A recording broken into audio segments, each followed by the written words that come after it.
محمد وآله.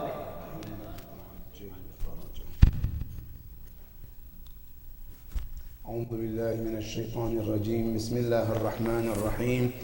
الحمد لله رب العالمين، ثم الصلاة والسلام على المبعوث رحمة للعالمين، سيدي وحبيبي ونور قلبي، طب القلوب ودوائها وعافية الأبدان وشفائها ونور الأبصار وضيائها، أبي القاسم محمد. اللهم صل على محمد وآل محمد وعلى أهل بيته الطيبين الطاهرين المعصومين الذين أذهب الله عنهم الرجس وطهرهم تطهيرا.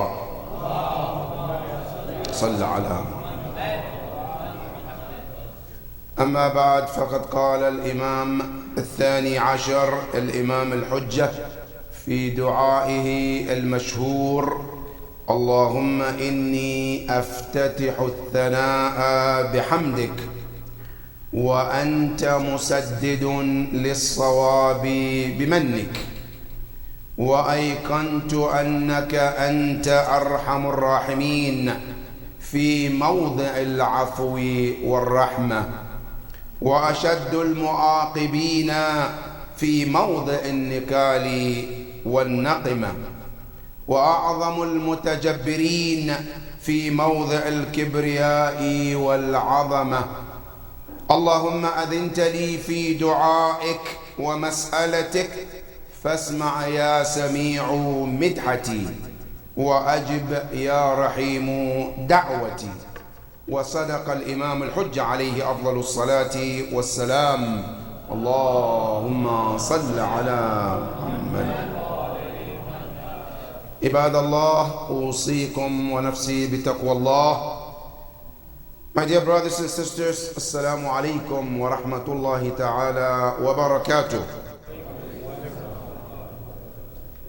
We praise Allah subhanahu wa ta'ala for all His blessings that continuously come in day in and day out, morning, afternoon, evening, the ones we can see and the ones we can't see. Ya Allah, we thank you for all those blessings. And we pray to you, Ya Allah, do not take those blessings away from us, Ya Rabbal Alameen. And we send our salutation and respect to our leader, our example, our prophet, the Holy Prophet Ar-Rasul sallallahu alayhi wa alihi wa sallam.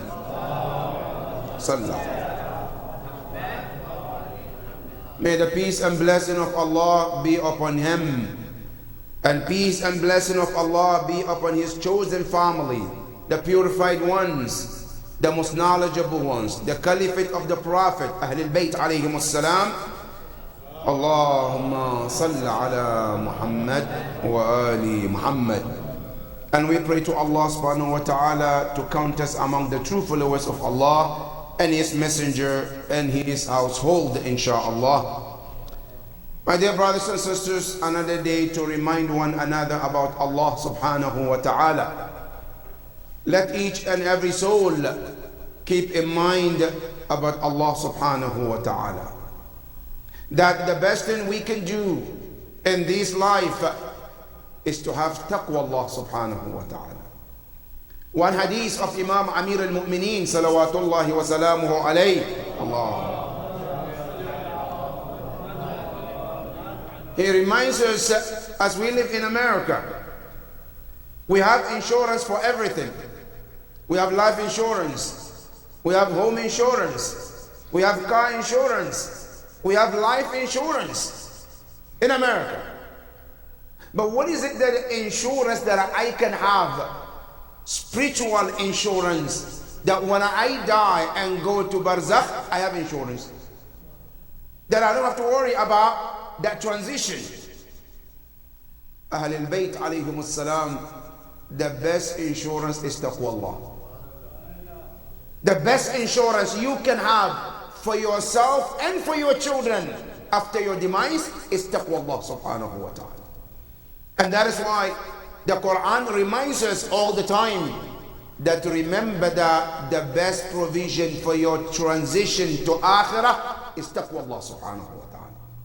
May Allah subhanahu wa ta'ala give us the tawfiq to have this taqwa Allah subhanahu wa ta'ala, especially this holy month, which we are placed in a divine camp, where we are invited to the camp of Allah, where we are required to train ourselves, where at the end of that camp we will be given the certificate of taqwa Allah. Allah subhanahu wa ta'ala says in Surah Al-Baqarah, Ya ayyuha alladhina amanu kutiba alaykum as-siyam kama kutiba ala alladhina min qablikum la'allakum tattaqun. That at the end of the fasting, one should gain the piety and taqwa. And we pray to Allah subhanahu wa ta'ala to do that for us, inshaAllah, in this holy month, inshaAllah. My dear brothers and sisters, today we want to get into the ocean of this dua, which we normally read every night, known as Dua al-Iftitah. This dua is ascribed to our 12th Imam, Al-Imam Sahib Al-Asri wa Zaman.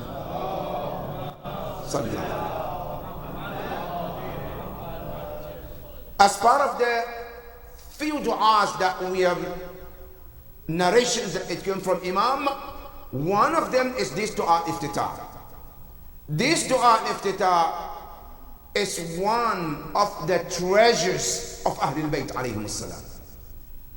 You know, it's very unfortunate that we are left with so much treasure, but we don't appreciate those treasures. And we don't take advantage of those treasures. And I want to give you one example from the Quran about Allah calling something treasure.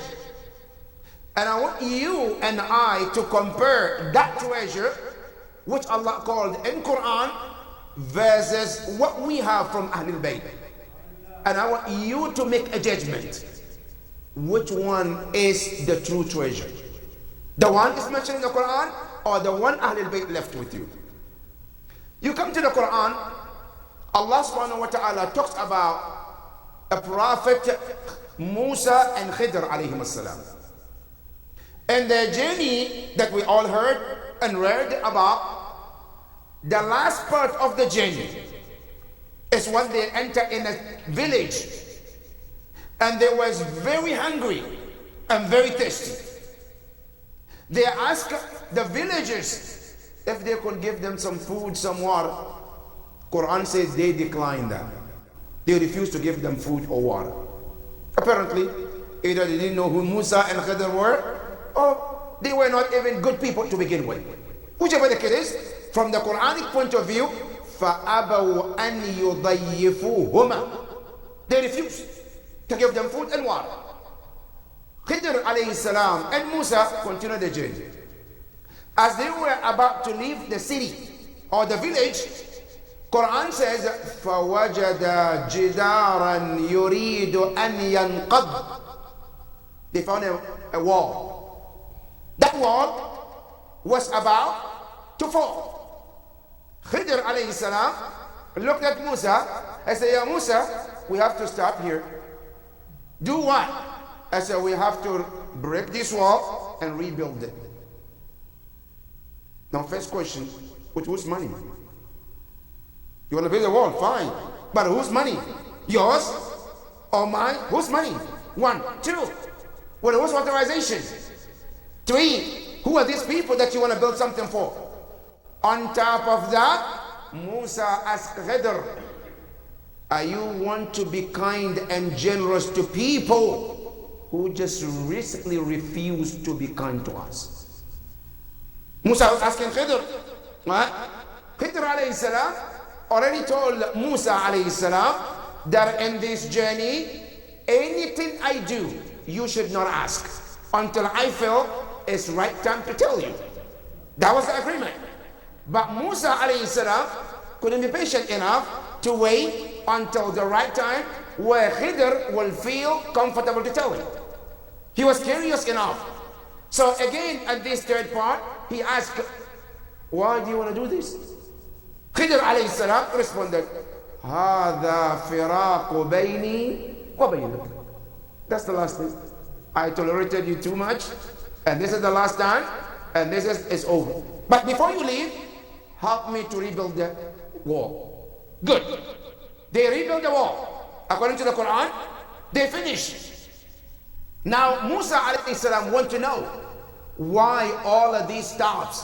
Why did what Khidr did in each and every situation. I'm not going to get in the first one or second because that's not the point.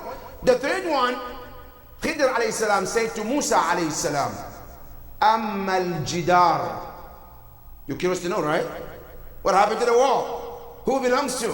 He said, Amma al-jidar fakana liyatimayn.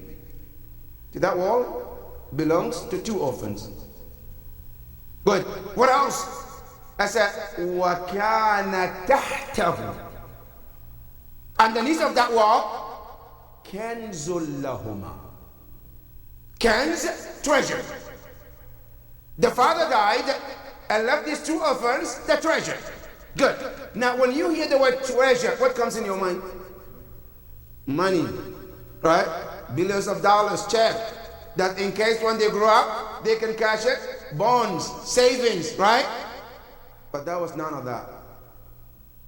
When they asked Ahlul Bayt alayhim salam, Ma kana kanzul yatimain. What was the treasure that their father left them? That those children, Khidr and Musa, have to come out of town to rebuild the wall for these two orphans. What was the treasure? The treasure was 4 sentences.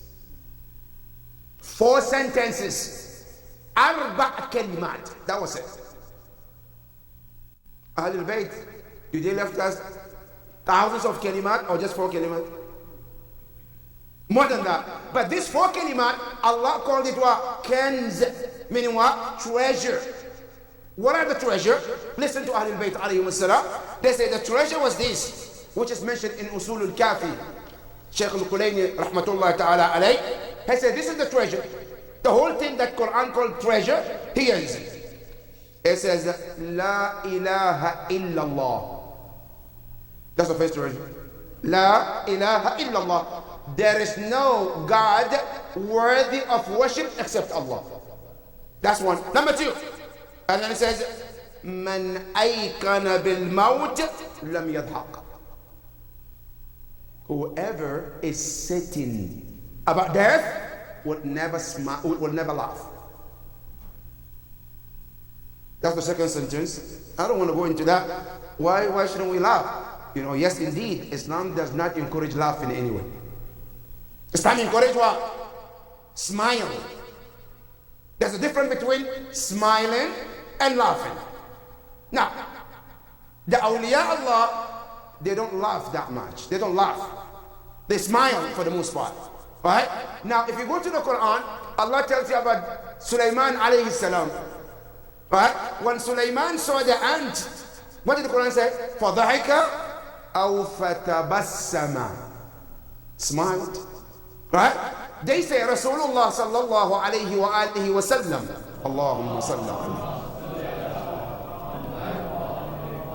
He said, his whole life, 63 years on this earth, the Prophet never laughed where people saw more than these teeth of his mouth, which is smiling, but never laughed. Here, the treasure that Quran called is Man aykana bil maut lam yadhaq. Whoever is sitting about death will never laugh. But his smile, yes. A smile is encouraged in Islam. Rasulullah says, Al-mu'minu hashun basam. Mu'min smiles all the time, which is good, but not laugh. Good. That's number 2. Number 3, it says, وَمَنْ أَيْقَنَ بِالْحِسَابِ لَمْ يَفْرَحْ.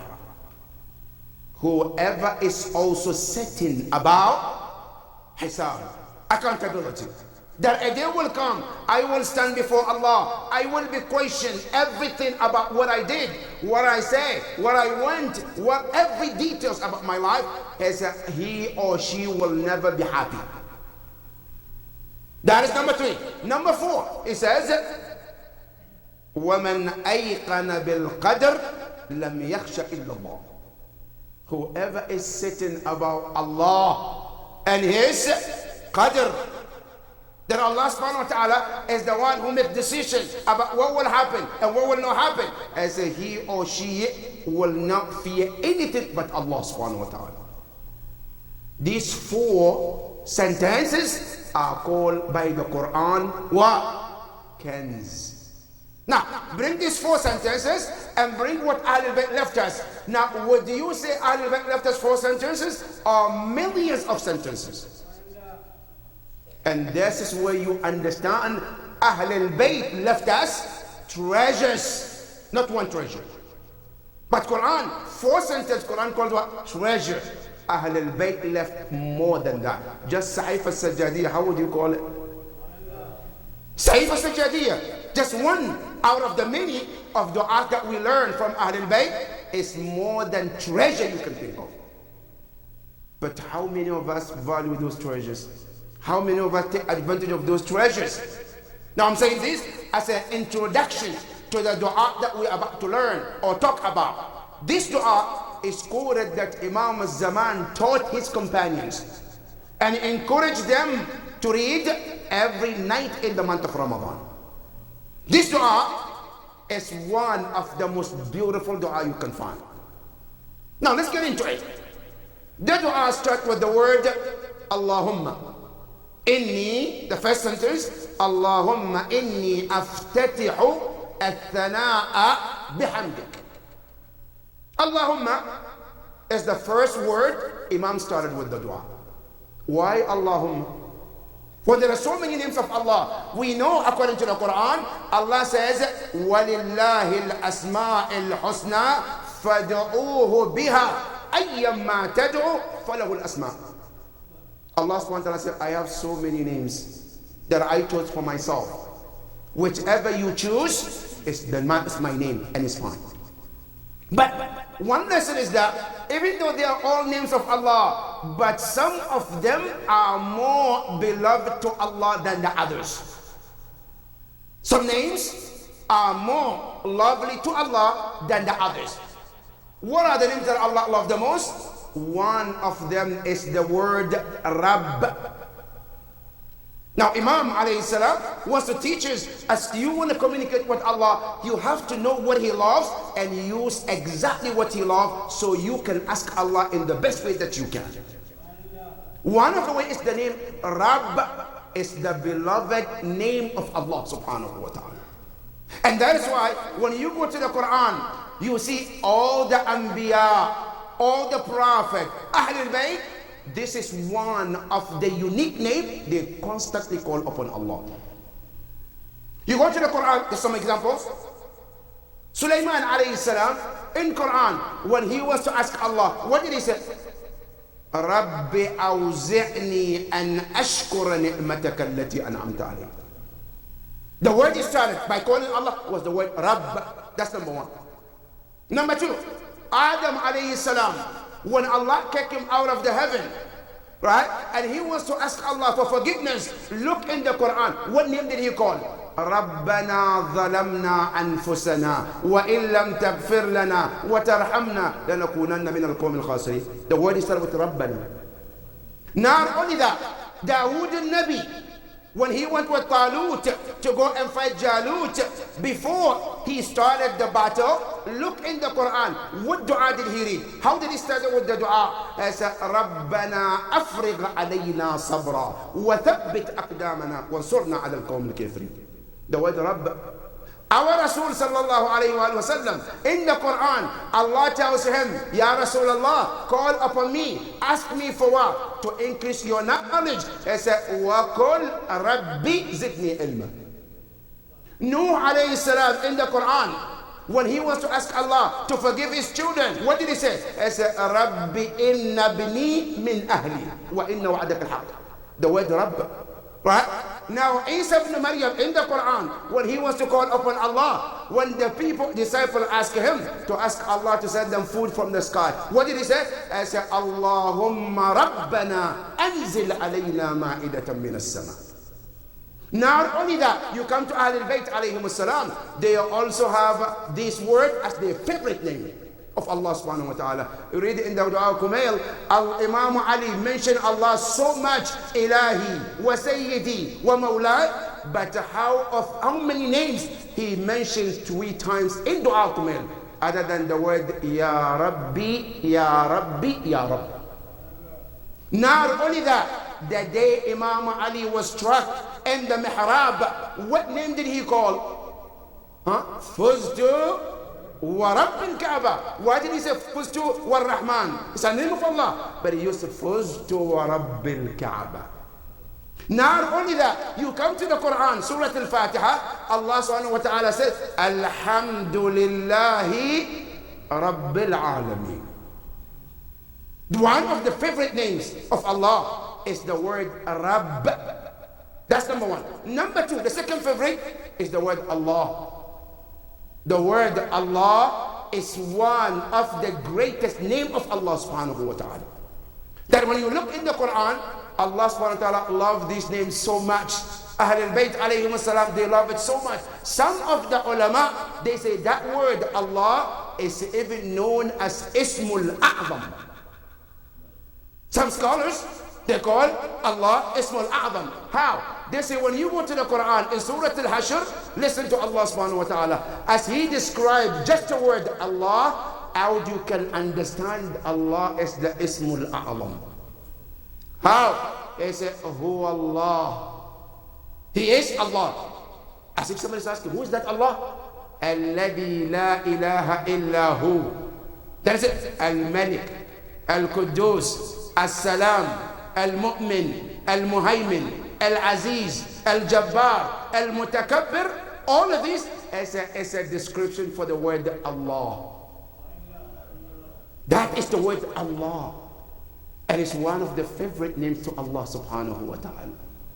And that is why in dua, you see Ahlul Bayt alayhim salam, they never call upon Allah better than these 2 names, Rabb and Allah. And Imam al-Zaman in this dua, he said, Allahumma inni aftatih. My Lord, but the word Allahumma is 2 words which is merged to become 1 word to make it easier for us as we read dua. Because the word Allahumma originally is what? It's Ya Allah. Anytime you see Allahumma, what it means is equal to Ya Allah. And it was merged and it became Allahumma. So the word Allahumma means Ya Allah, oh Lord. So Imam al-Zaman started dua al-iftitah with one of the most favorite name to Allah subhanahu wa ta'ala. Now, you want to know how this name is powerful? Now you look in tashahhud.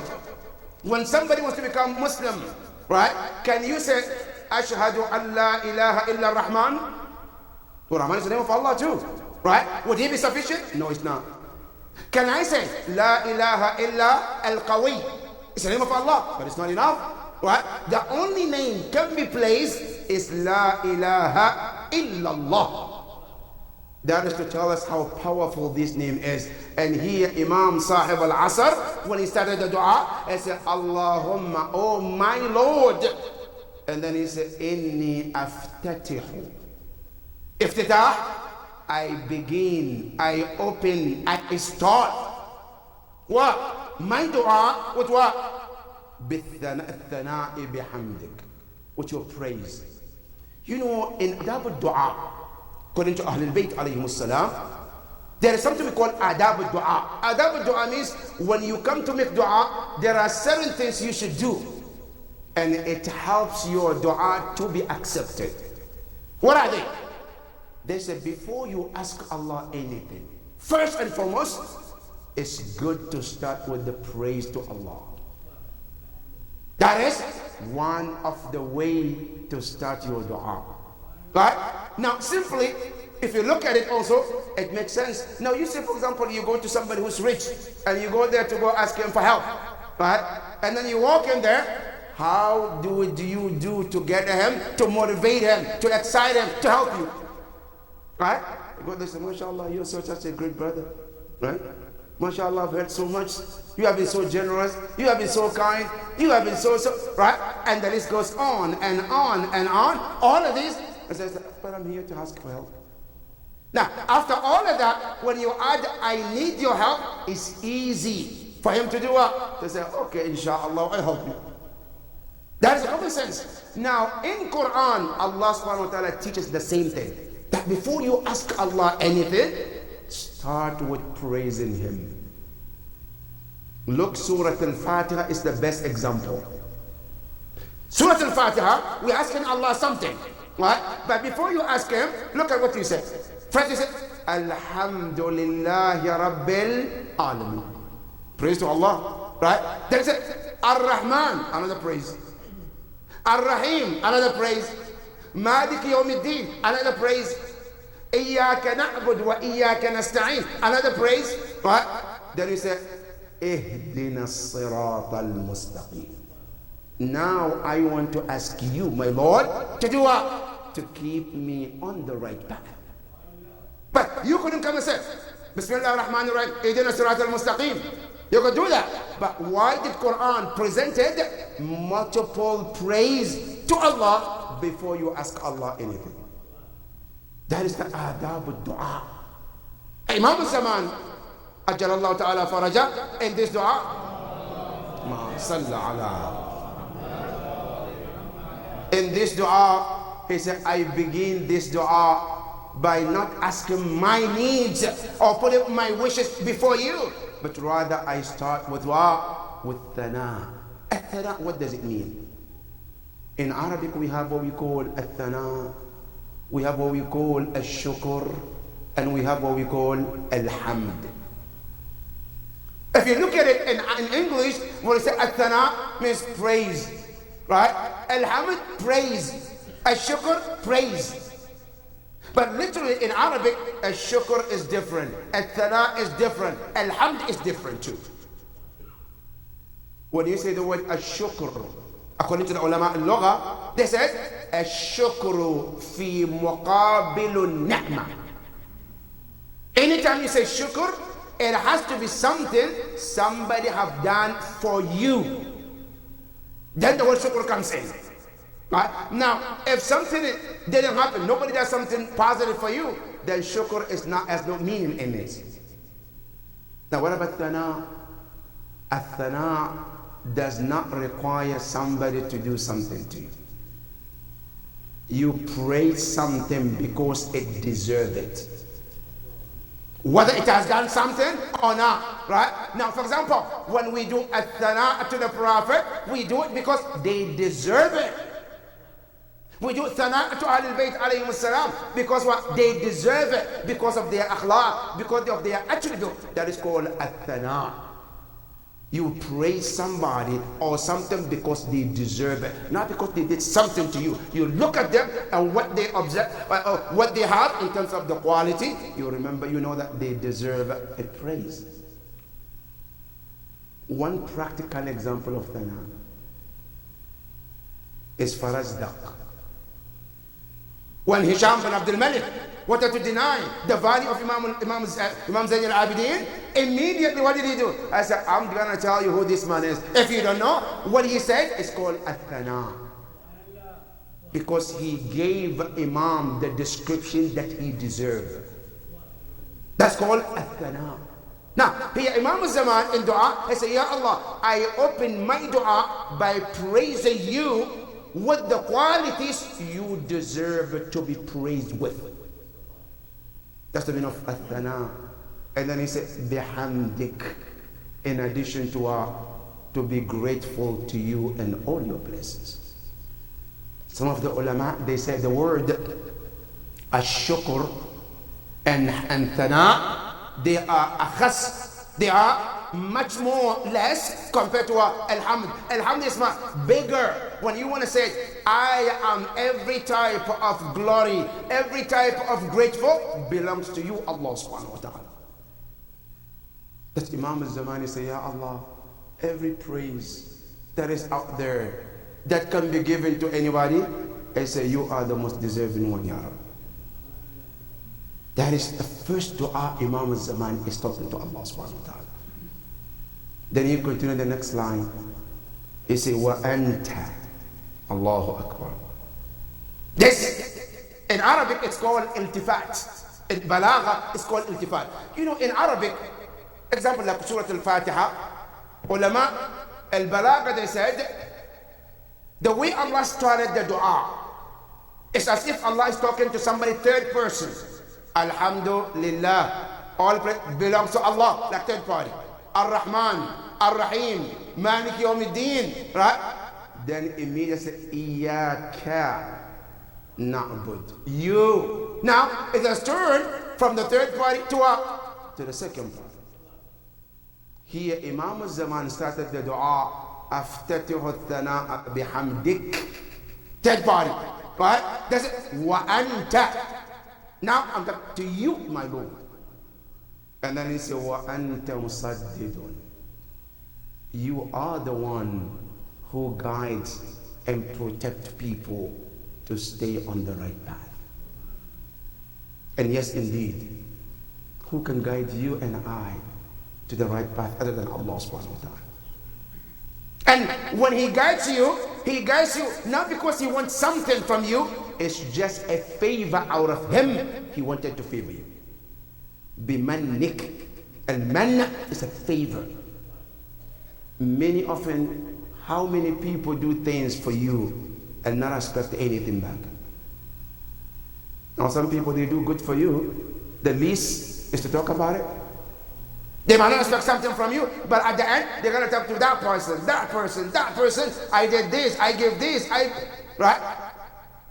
But Allah subhanahu wa ta'ala, Imam al-Zaman, as he describes it, he says, you guide, you teach, you lead, but nothing you expect from anyone.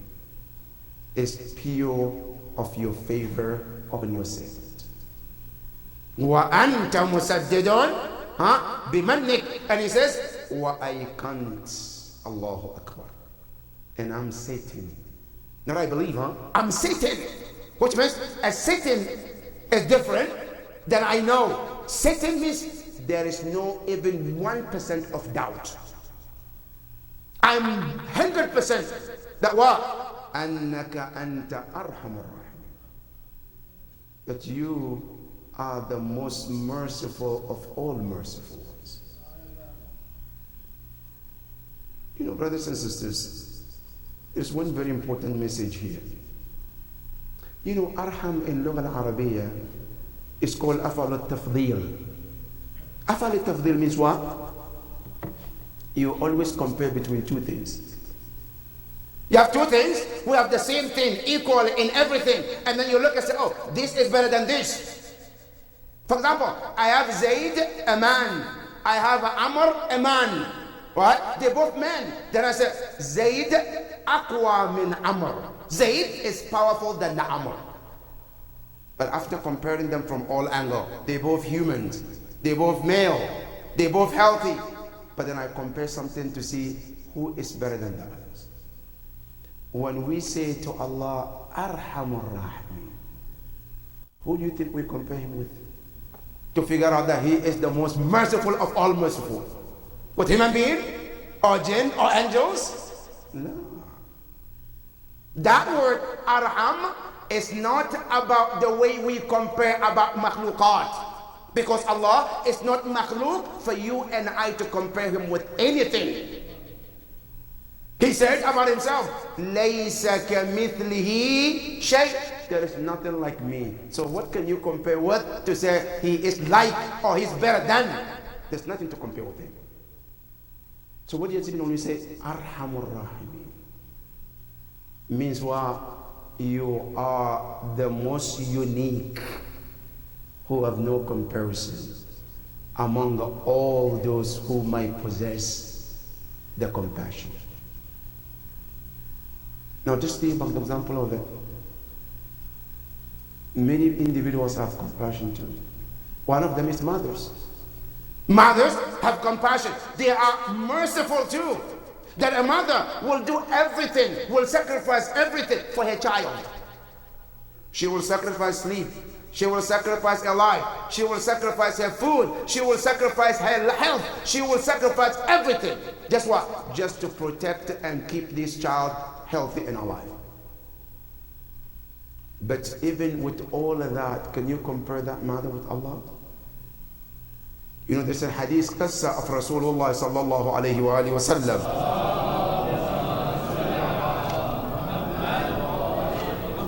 They say one day Rasulullah was traveling with his companions. As they were traveling, they came across a tree where they were sitting underneath taking a rest. Suddenly they started to hear the birds. They look up and there's a baby bird and the mother. The mother was caring for the babies. The companions, they were so amazed how this mother is caring for the babies.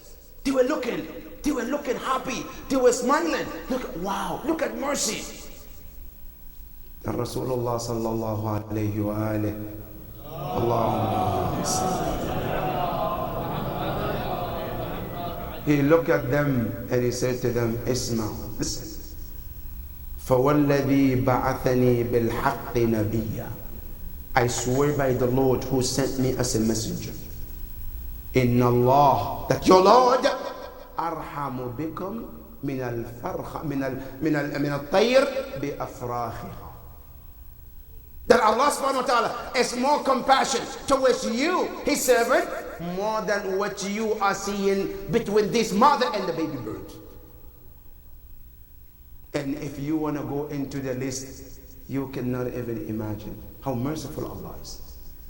One of the mercy of Allah, how much we breathe in every day. And we also commit sin on every single moment.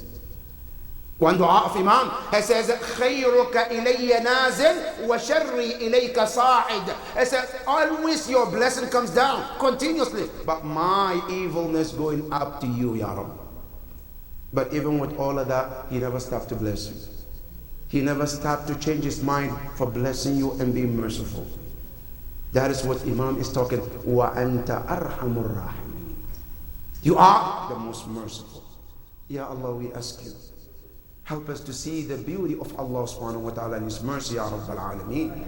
Ya Allah, help us to do the right thing, Ya Rabbal Alameen. And Ya Allah, we ask you, help us to digest this beautiful dua, Ya Rabbal Alameen, and implement the teaching of Imam in this dua, Ya Rabbal Alameen. Bismillah ar-Rahman ar-Rahim. Inna a'tainaka al-kawthar fasalli li rabbika wanhar inna shani'aka huwa al-abtar. Sallu ala Muhammadin wa ali Muhammad.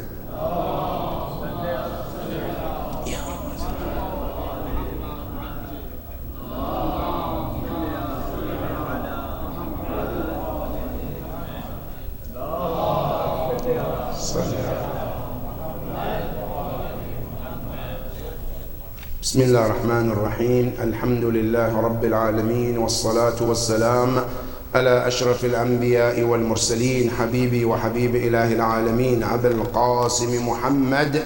اللهم صل على محمد وعلى أهل بيته الطيبين الطاهرين. اللهم صل وسلم على علي أمير المؤمنين وعلى فاطمة الزهراء سيدة نساء العالمين وعلى الحسن والحسين سيدي شباب أهل الجنة أجمعين وعلى علي بن الحسين زين العابدين ومحمد بن علي باقر علم النبيين وجعفر بن محمد الصادق وموسى بن جعفر الكاظم وعلي بن موسى الرضا ومحمد بن علي الجواد وعلي بن محمد الهادي والحسن بن علي العسكري والحجة بن الحسن المهدي عجل الله تعالى فرجه وسهل الله مخرجه وجعلنا وإياكم من الطالبين لثاره وجعلنا الله من المستشهدين بين يديه جميعا ورحمة الله وبركاته.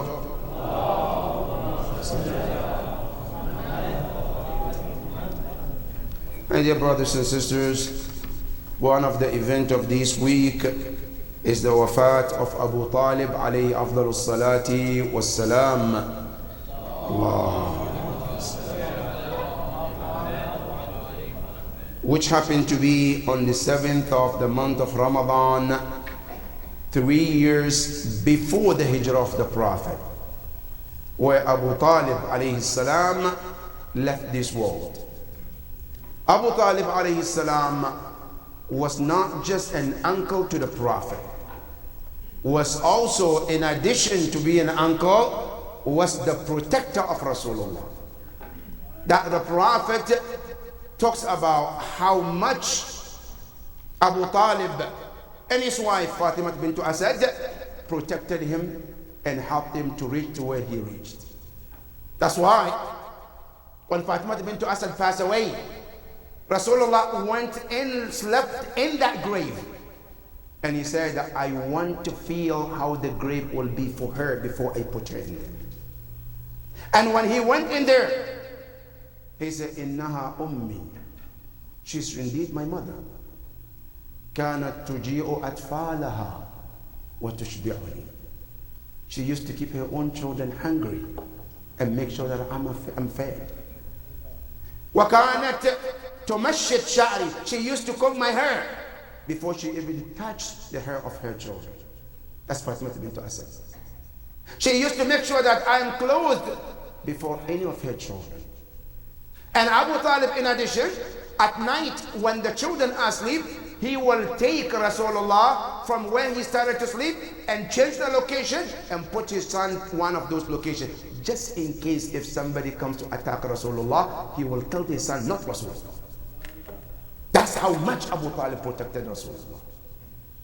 And the beginning of his mission, he was in the front line. When the Quraysh came trying to threaten, Abu Talib was in the first line, saying, Ya Muhammad, do what you are asked to do. فَوَاللَّهِ لَنْ يَصِلُوا إِلَيْكَ حَتَّى أُوَصِّدَ فِي التُّرَابِ دَفِينًا. Say, I swear by Lord that they cannot come to you unless I'm buried under this ground. As long as I'm alive, I can see. I said, they cannot come close to you. Go, call to Islam, call your Lord, and nothing will happen to you. That is the assurance that Rasulullah got from what? From Abu Talib. He died on the 7th of Ramadan, in the 3rd year before the Hijrah of the Prophet. 2-3 days later, his beloved wife also, Khadija alayhi salam, she too passed. This great woman who earned the first of many things in her life. If you want to see somebody who earned first, look at Khadija. Now just to share some of that for you, Khadija alayhi salam, she was the first woman the Prophet ever fell in love with. And when we say love, we mean the real one. That was the first woman the Prophet fell in love with. Number 2, she is the first woman who Allah blessed Rasulullah with the children by her. Nobody else before her. That's number 1. Number 2. Number 3, she was the first woman who accepted Islam when the Prophet called her. When men and women in Mecca, they all turned away from him. And he says, Rasulullah says, إِنَّهَا آمَنَتْ بِي هِينَ كَفَرَتْ بِيَ النَّاسِ. There were people who refused to believe in him, but she was in the first line. Not only that, she was the first woman who put her money in front of Rasulullah and said, Ya Rasulullah, my money is your money, use it as you see fit. And don't ask me why, on when, and how much. It's all yours. That's Khadija alayhi salam. She was the first woman who also supported Rasulullah, stand next to him in every difficulty and every ease that the Prophet went through. To the point where Rasulullah says about her, لولا مال خديجة وسيف علي وحماية أبو طالب لما قام لهذا الدين من عمود. And this is where all Muslims, we all have to know we owe Khadija a lot. Because if not because of her, we wouldn't be sitting here today. If not because of her sacrifice and the money and the work that she put in Islam, we wouldn't be Muslim today. And that is how much we owe this great woman. Peace be upon her on the day she died. Peace be upon her on the day she will be resurrected. May the Almighty Allah grant all of us the shafa of Khadija alayhi salam. The last not the least is to remember our brothers and sisters who are going through difficult time, especially our Palestinian brothers in Gaza. You and I, in this part of the world, we have suhoor, we have things to eat, water to drink, Remember those who are deprived from all of those blessings. Those who don't even have the right water to drink or food to eat. May Allah subhanahu wa ta'ala make it easy for all of them, Ya Rabbal Alameen. Ya Allah, we ask you to help all those madlumeen across the world, Ya Rabbal Alameen. Ya Allah, we ask you to hasten the appearance of our 12th Imam, Ya Rabbal Alameen. Bismillah ar-Rahman ar-Rahim. Inna a'tainaka al-kawthar. Fasalli li rabbika wanhar. Inna shani'aka huwa al-abtar. Sallu ala Muhammadin wa ali Muhammad.